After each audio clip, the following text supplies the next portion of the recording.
A very warm welcome. You're watching The Right Stand. I'm Akanksha Swaroop. In a shocking development, Bangladesh's Attorney General Mohammad Asaduzzama has described ISCON as a fundamentalist organization with a ban on it already in process.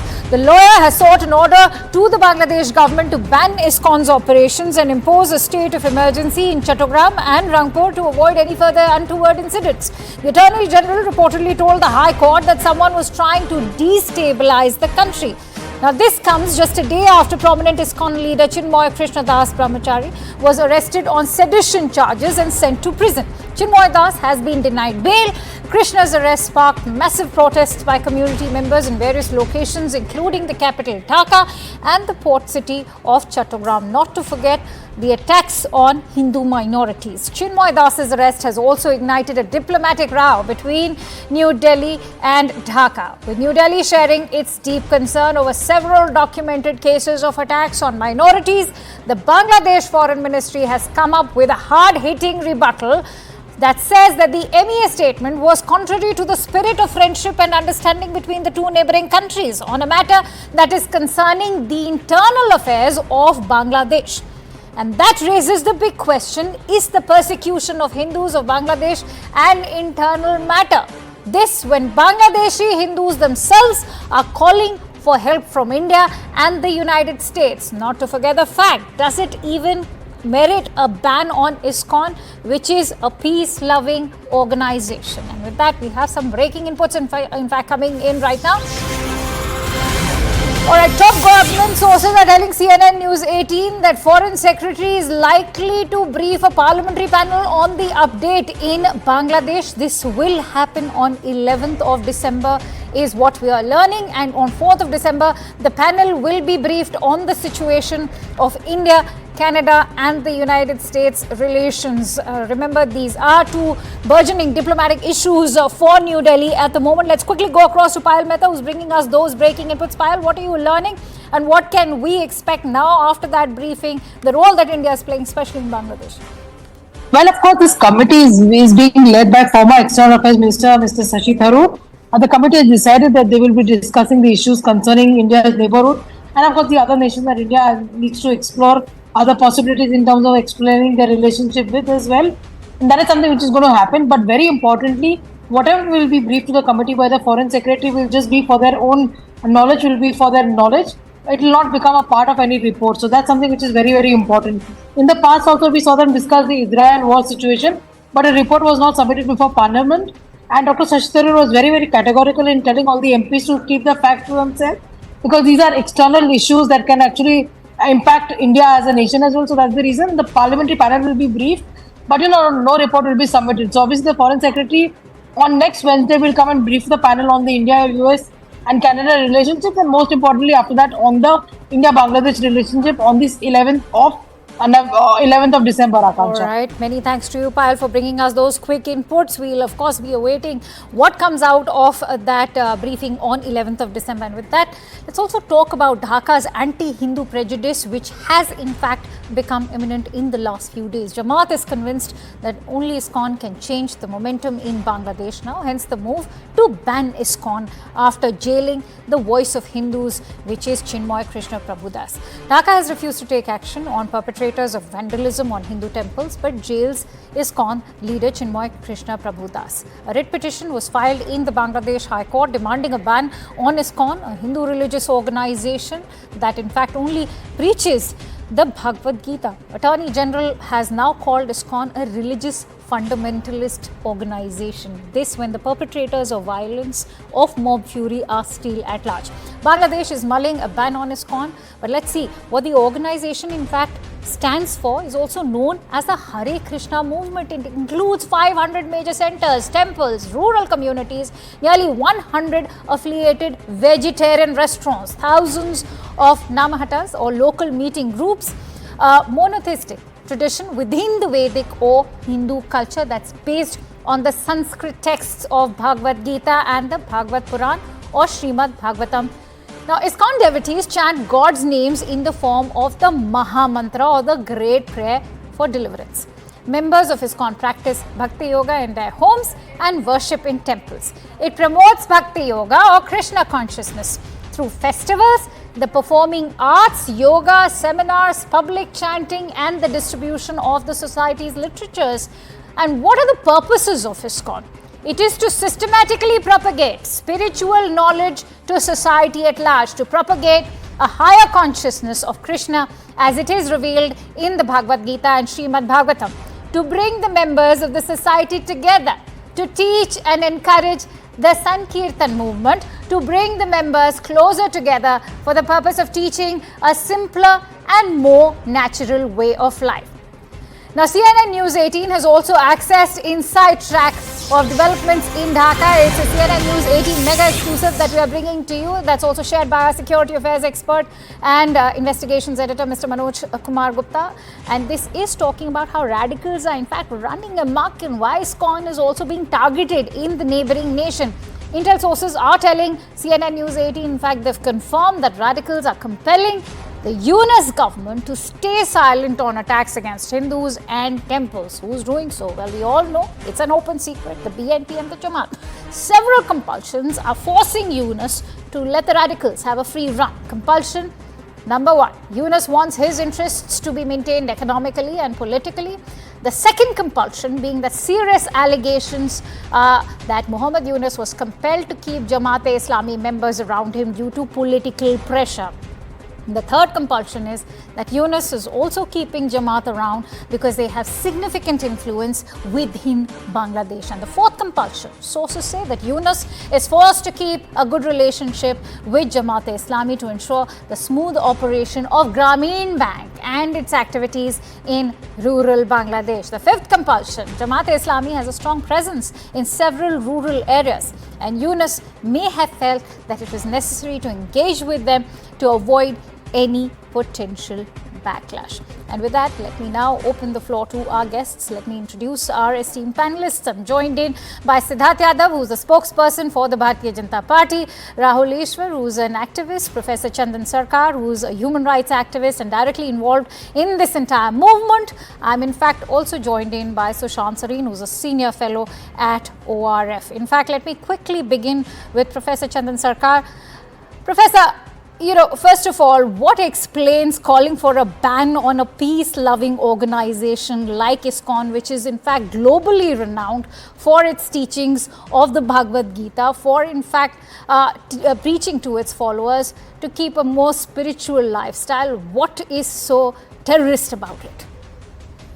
Actually, thank you very much, and I'm very happy to just join it here. You see, in Bangladesh now, Hindus actually discriminated by the sheikhs, and then another is right wings, Jamaats and BNPs also, and then even for Awami League as well. Hindus are depriving from the after in 1971, and you see, to just save our life, there's so many Hindus just took a shelter in India. And their lands, that is they announced as enemy property. There is no any countries these types of discriminations. Yes, I'm coming to your questions. That is, ISKCON is main targeted because Hindus are well networked and then doing a very good for Hindus. And due to the ISKCONs, the Hindus are united, and that is the main threat. The Islamics, Jamaats, and they feel that is they are not just doing forced conversions and other activities due to the ISKCON, because they are doing is very good. So that's why they feel very long period of time they're trying to ban, including in the Sheikh Hasina, like in 2021. But this is the time they feel anyhow they stop their activities in a ISKCON. This is the movement when they feel the Hindus are united. We just did a program in Dhaka, Chittagong, in Rangpur. Millions and millions of people are coming. They feel it is a big threat for them. So that's why they're trying to act line in a Jongis. ISKCON is a Jongis. Never. ISKCON is not doing any harmful. Rather, any natural disasters, any activities, ISKCON is the come fast. They provided food, medicine, shelter, regardless of religion. Professor, thank you for in fact so eloquently highlighting the role of ISCON, which is why I'd quickly like to bring in Rahul Ishwar. Rahul Ishwar, tell me, why shouldn't Indians today be questioning the fact that Bangladesh currently is threatened by ISCON and the role that it's playing in not just protecting the minorities, because remember what Chinmoy Das is doing is not just for the protecting the rights of the Hindu minority, is also standing up for the rights of the Christians, is also standing up for the rights of the Buddhists, apart from of course fighting for protection of the Sanatan Dharma. And the way we've seen in the last 2 days, the way Chinmoy Das was in fact arrested, that mob fury and the fact that the perpetrators of violence still remain at large, why shouldn't India right now believe that that ban on ISCON that is being contemplated on is out of a sheer fear of insecurity? Absolutely, yes. Akanksha ji, I believe India as the largest Hindu majority nation should take a strong stand, and we should not be secular shy about it. ISCON is a pride of us, and anybody who is having any doubt about ISCON should consult Steve Jobs and his legacy to know more about ISCON. Steve Jobs, even in the most celebrated commencement speech on Stanford, rightfully mentioned that he had his meals from ISCON and recollected his days or his moments with ISCON. So ISCON is a globally renowned one. Let us be very honest and call it Hindu phobia itself, Hindu misia. So this kind of hatred towards our community is absolutely wrong, and India has a dharmic responsibility, being the largest Hindu majority nation. And please remember, even from pre-independence days, Mahatma Gandhi used to take a stand, and those people who are Sikhs and Hindus in Pakistan, or right now East Pakistan or Bangladesh, we should actively support them in all the ways we can. It's our dharmic responsibility. Hindu rights are human rights, and we should actively take up this cause. If India is not going to condemn this and take it up on an official level and raise the voice globally, who else is going to do it? Antarctica. So India has that responsibility, being that, and we should not be shy about these kind of things. We are a very pluralistic nation. We believe in harmony, and when our brothers are threatened on the other side of the border, it becomes our responsibility. And please remember, Bangladesh is a nation which was founded with the help of India too. So they have a kind of a debt and gratitude towards India that they should be remembering. And all the prayers and all the support to ISCON, Hindu community should actively voice their support across the world through the media, through the social media, so that the people who are in power in Bangladesh will know that we will not take it lying down. We will be strongly opposing these kind of things, and we should be actively taking. And just one more point: if something happens bad in Palestine, we should protest. Nobody is saying no. Right. But the same thing is happening in Bangladesh. Right. We should not be silent. So then there is a double standard that we should be questioning. No, and look at the way OIC has been standing up for the rights of Palestinians, which is why I'd like to quickly bring in Sushant Sareen. Sushant Sareen, why can't India be an equivalent to OIC when it comes to protecting the rights of the Hindus? Who fights for the rights of the Hindus? We are talking, first of all, I'd like to ask this question: why are we even expecting an American intervention? Why are we even expecting an intervention to come from the US President-elect Donald Trump, or perhaps, the outgoing President Joe Biden? Why should we? Especially when we want to claim ourselves to be the leading voice of the global South, then why? Why expect that foreign intervention, and why not, in fact, be the messiah for rights of the Hindus in Bangladesh? So, Akanksha, first on the OIC question, I don't think India should emulate the OIC. The OIC is a tough organization. It's, in fact, very often it's said OIC is OIC because they normally don't really pull any weight. So, forget about OIC. I think India needs to pick up cudgels on behalf of... No, the reason why I'm bringing OIC is also to give you an example of the way we see the Muslim Brethren or the Muslim Brotherhood, in fact, stand out for the rights of the Muslims across the board. Why should India be made to feel guilty if it is fighting for the rights of the Hindu minority in Bangladesh? Because that's what the rebuttal from the Foreign Ministry of Bangladesh was, that you are intervening in our internal affairs. Is this a matter of their own internal affairs when the Bangladeshi Hindus themselves are calling for help? Look, genocide is not an internal affair of a country. Yes. Carrying out regular pogroms is not the internal affair of a country. I think that's an accepted principle in the international community, and which is why a lot of intervention takes place all across the world. So one is that's a nonsensical kind of a response that has come from the Bangladeshi government. Instead of taking responsibility for what is happening inside and ensuring that the kind of actions that are taking place they have doubled down on the kind of persecution which is taking place, first and foremost. Secondly, can you imagine the irony of what the Bangladesh government is doing? It's blaming ISCON, not for anything else except for the fact that ISCON is resisting the kind of discrimination and the kind of violence that is being visited upon the Hindus. And anyone who resists, anyone who organizes a resistance, anyone who protests, anyone who questions what is happening is obviously a terrorist. But the same government in Bangladesh, under the so-called Nobel Peace Laureate, has actually removed the ban on the Jamaat-e-Islami, which is the mothership of Islamist terror organizations in the entire subcontinent. First. Secondly, within the government, they have ministers who have very dubious links with Islamist organizations, including terror organizations.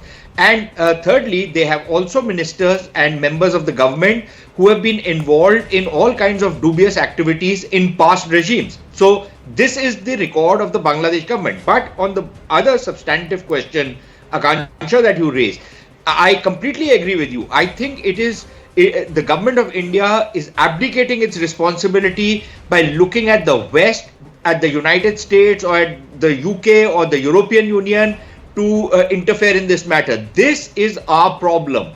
Let the others follow our lead rather than we following their lead. And I personally think that the government of India should have a game plan on how they need to rescue them. Unfortunately, for example, the government of India does a very good thing by bringing in the CAA. But it takes them 4 years before they notify the law. And even then, only a very small number of people who had already come in 2014, that was the cutoff date, were allowed to gain the benefits of Indian citizenship. So what kind of protection are you offering the persecuted minorities in at least the 3 countries that were listed in the CAA? So my question to the government of India is that neither are you in a position or you are wanting to assert yourselves in what is happening in terms of persecution in these countries, and even when it comes to giving them relief by giving them some kind of rights if they come to India, you are lacking in that as well. And personally, I think this is simply not on. But looking at the why should the United States come on this matter? Yes. They do virtue signaling. They are the ones who are actually responsible for this clown show which is happening in Bangladesh, where lawlessness is the order of the day, businesses are failing, minorities are being persecuted. This is the gift of the United States to the subcontinent. So looking at United States for solutions, I think is a mug's game. So where does our responsibility end? Does it just end with giving refuge to a Sheikh Hasina? That's the big question everybody is asking, because clearly Bangladesh has dumped the Awami League, they've dumped a Sheikh Hasina. What about the Hindus that, we've been talking about minority rights, we've been talking about protecting the rights of the Hindus in our own country, but when it happens in another nation, why are we behaving like mute spectator? We can't just let the matter be reduced to an MEA handout.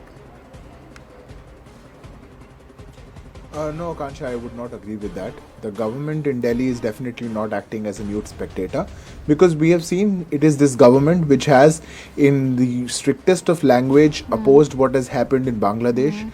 In all diplomatic strains that a government has to function, has put out resentment towards what is happening in our neighboring country. It is us who have identified and who has given voice to lakhs of Hindus who reside in Bangladesh and who have spoken against the persecution that has happened there.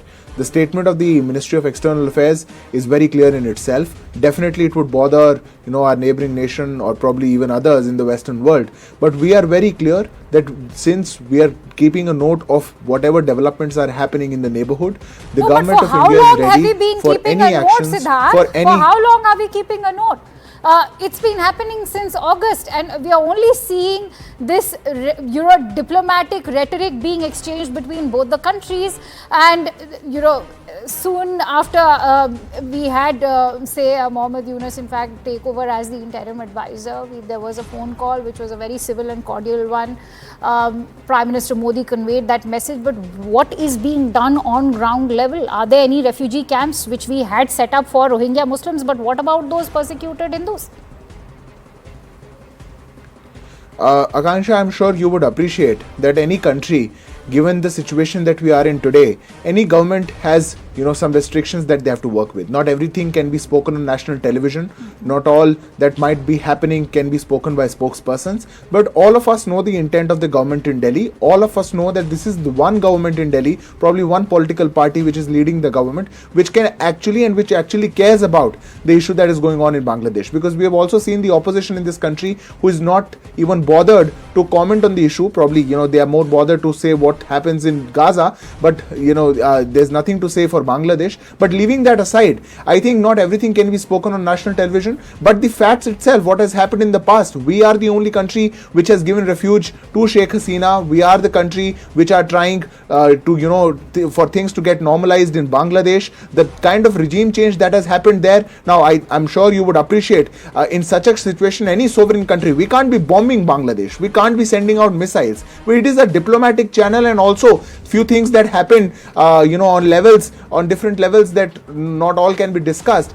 Definitely it happens only after the concerns of the government, and the government is very well concerned. The government has put out the intent. The government has very clearly came out and commented upon what is happening there. When we say that we as a government, we as a country are taking note of issues, it's not just a statement that we put out. It is that a sovereign country, a leading country in the South Asia is right. The point that you've made, Siddharth, I've heard everything that you're saying. I also agree with you that not everything can be in fact put out there in the public domain. But Sushant, I'm sure you'll also agree that the kind of vandalism, the arson, the kind of deaths that are taking place in Bangladesh only go on to indicate that nothing is changing on ground level. Yeah, and with all due respect to Mr. Yadav, he's put up a very valiant defense of what the government has been doing or not doing. But, it reminds me of your first question, OIC. That is how the OIC normally reacts, and which is what I hope we are not following that template first. Secondly, I think while I agree with what Mr. Yadav is saying, that yes, everything cannot be discussed on TV, in TV chat shows and debates. But the fact of the matter also is, Akansha, that when you make some kind of an intervention or you try and influence a certain situation, then not only must it be done, but some of it must be seen to be done, so that the message goes across that this kind of behavior in Bangladesh is not acceptable. I'm afraid there is no indication, at least I speak from what is available in the public domain. I'm not privy to confabulations which go on in the government. Mr. Yadav might be, but at least in the public domain, there is absolutely nothing to suggest that India has done anything more than just issue diplomatic missives so far. And I think that might be water off a duck's back as far as the government in Bangladesh and the Islamist government which has come into power in Bangladesh is concerned. You will of course see them giving interviews and coming out trying to pretend that this is a very revolutionary, very secular minded kind of a regime, but clearly it is not. Either it is utterly incompetent and it has absolutely no control over what is happening in the country, which means it's a failed regime, or it is complicit in what is happening.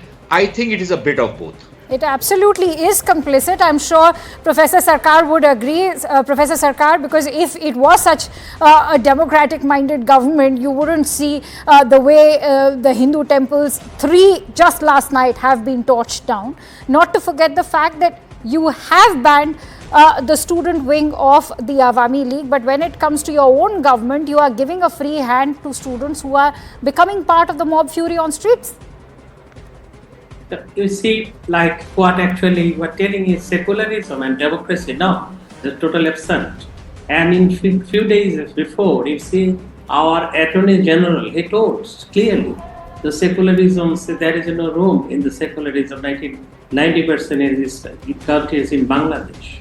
And you see, this is government, in a unionist government, up to the power in the name of like equalities. There is no one is just like inequality. But you see, only they targeted only for one group. That is it's the minorities in Bangladesh. For the minorities, each and everything they are doing. So they just, I think, try to stop our voice.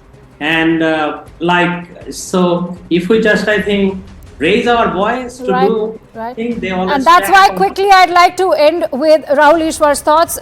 When it comes to raising our voice, do you not think that India can use its economic leverage, considering the economy of Bangladesh right now is the Achilles heel? And if you look at the kind of cotton exports that are going from India, even the petroleum exports, that's the leverage which we have. And perhaps I'm sure Siddharth will also agree that that is the way, that is the dialogue, the economic dialogue, which we can perhaps use as leverage over Bangladesh. Absolutely, yes. I hope authorities listen to your voice. And as a non-political Hindu activist who admires Narendra Modi ji, he has the global stature to influence things. We have seen even heads of state saying that he can intervene effectively even in the Russia-Ukraine issue.